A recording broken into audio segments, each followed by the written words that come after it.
So patents on software. Is software patentable? No. No. Software patentable? Yes. Software patentable?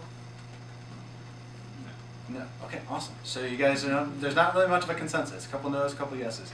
That's actually kind of the way the law is. That if it's so abstract that it's not hinged to something, then it's not patentable. It's not patentable subject matter. So something along the lines of, I am going to patent giving a talk with, a patent attorney and a biodesign fellow, entrepreneur, and so there's nothing tangible. I mean, the word tangible, but there's nothing like technologically tangible about that. Like meeting people or shaking their hand or something. There's nothing particularly tangible about that. But if we introduce something else, like there's actually a patent out there for swinging a golf club, and the patent is taking one hand and holding the golf club, and taking your other hand and holding your wrist, and swinging the golf club like this. There's a patent on that. There's actually something there. There was a club there. There's something that started to make it a little bit more tangible. The things like sharing money in a mutual fund arrangement isn't going to be particularly patentable. But Amazon one-click, there's a server involved, there's a browser, there's a computer, there's some object that's actually going to be delivered. There's plenty of things that are tangible there. And so the more things that are actually there that are a particular machine, that it's going to make this thing more on the patentable side. Anything that you guys do here is going to be patentable, because you're going to be touching something, whether it's a device or some kind of computer or some kind of handheld. There's going to be almost guaranteed that every single thing that you guys are working on is patentable subject matter. And so when people say software isn't patentable, they're like, yeah, that's fine for other people, but for what you guys are doing, I don't know everything what you're doing, but I have a strong guess that everything that you're working on is patentable subject matter. Yeah. So like an algorithm itself would not be patentable, whereas like if you, so what you're saying is if it's like run on a particular set of hardware or there's some kind of, then the algorithm. Doing something. There's most likely some kind of interface. So you're absolutely right. The algorithm wouldn't be, but the fact that there's some machine that's holding that, there's some machine that's doing something, you're teaching the machine to either make this diagnosis or not, or to take this blood sample or not, then like those are the types of things that all of a sudden make that algorithm patentable. And so is that thing patentable? Well, no, if you don't include the machine. And yes, if you do.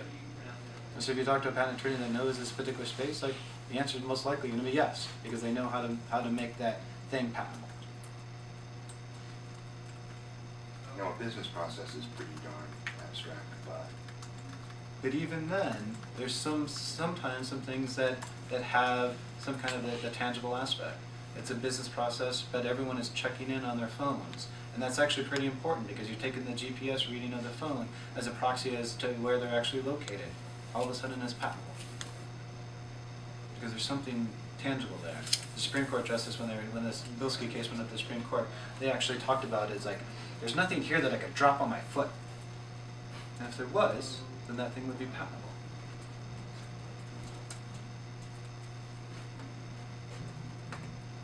This is somewhat of a confusing subject matter, but I want to make sure that it makes a little bit of sense now. What happens when, so like in the triangle pyramid diagram you have, someone is able to patent something so far up that they have scope over a lot of things that possibly were never in the original intention of that. Like the umbrella that detects weather patterns, right? That would turn green or red or yellow depending on the weather of the day. Yeah. Like how does that work, and like what do we have to be thinking about? I mean, yeah, so you're raising a slightly different question about like freedom to operate against maybe someone who's a pioneer in the space maybe 10, 15 years ago. Yeah. They got a pretty broad patent. Before the ubiquity of networks and social networks, someone came up with the idea in the mid to late 90s, and they still have an enforceable patent on putting people together in certain circles. Yeah, that could be problematic. And that's going to be something where, if it's a major competitor, it's going to be really problematic. If it's some other person or some other entity in an other industry, I wouldn't worry about it during your seed round. Okay. You may want to address it during your A and B round. And that's where kind of like my kind of aperture of like how much do you look at. Just look at your major competitors. And if they have a broad patent like that, that could be problematic. Now, oftentimes there's people have a knee-jerk reaction of like, oh, you can't patent that. That's obvious, or that's too broad. But that's typically just the title. You know, the title is really broad because the title, you can't have too many words in it. But if you look at the claims could actually be fairly narrow. That's exactly the case with the Amazon one-click. It's not one click. It's not like Amazon didn't say every single time you click once, period. Like, that's not what they protected. You know, they protected this concept of like moving information back and forth and then delivering based on, you know, it's actually a fairly long claim. And no one's ever done that before. Part of that is like, you know, that the broad stuff will eventually go back to the public domain. So umbrellas, you know, maybe it's patented in 1900 public domain. So, you know, you can start, that space starts to kind of freely operate. Public domain is patents being Off invalidated. patent expired. Oh, how many years is that expiration? It used to be 17, now it used to be 17 from issue, now it's 20 from filing. So it's about 20 years. So that can help in those areas. But since we're all kind of on the bleeding edge of Yeah, areas, It's not going to help much. Yeah. I have a ton to say about open source. Do you have any interesting comments on that? I'm trying to think about in terms of business models and what I've seen that would be interesting in open source. I mean, I think, you know, the clever stuff that I've seen that's been, you know, services wrapped around open source is like something like GitHub, which many of you may be using to do like virtual collaboration based on Git, which is an open source tool.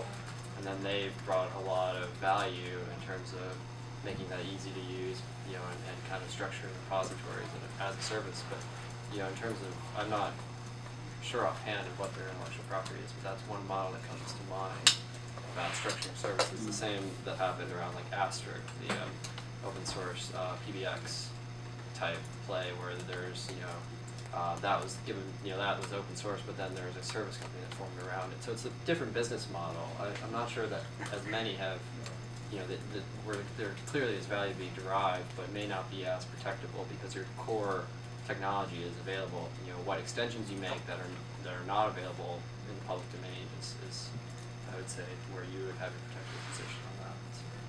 I think so. Just generally, I think investors are going to have a hard time with open source. Just like, well, what is the business model? How could it prevent someone else from going in the same exact space? And so, if this is something where the open source model allows you to be able to grow in a user base so fast that you guys don't need to worry about funding, then fantastic. I mean, that's just a different path. That's not a path that a lot of my clients take because they come to me to be able to build a patent portfolio, to be able to attract investors. So I don't see a lot of those business models, but I'm sure they exist, and I'm sure that those can be successful. But that's something where, you know, that you can't open source and then turn around and patent it later. You can't open source something and kind of give it to everyone and then turn around when an investor says, well, we would invest only if there was some IP here. Like, that was a decision that you guys, you know, that you would make, and that's, you can't go back on that. And so that's something that I would, you know, question, not to necessarily yourselves, but to kind of think about where would we need to go in the future, what funding would we need, what do those investors think about these particular decisions that we're making now? Yeah, the strategic value of the company, what value is being gained by, you know, giving it away to the community. Maybe it makes a more robust product, like the Apache server is very secure because of all the community development, but, you know, is that in line with the company's kind of goals to kind of build a business, or is that just going to be a distraction of some sort? Yeah. It's actually funny, so something that might kind of fit well in here is I represent Twilio. It's a client and investment of mine, and that was a proprietary version of, say, like an Asterisk, and they have quite a few open APIs, and it's very developer friendly, but yet there's quite a few patents that we filed in this particular area, and so they've been able to kind of leverage the developer community that is similar to an open source community by saying these are the developer tools, and that's essentially their customers, their other developers.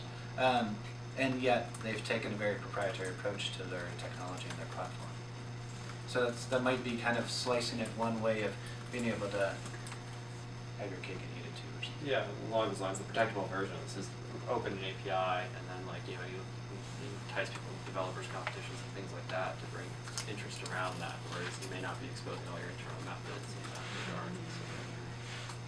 And coming at it from the other direction, is using open source software in your product a significant risk toward your ability to assert, intellectual property? Yes.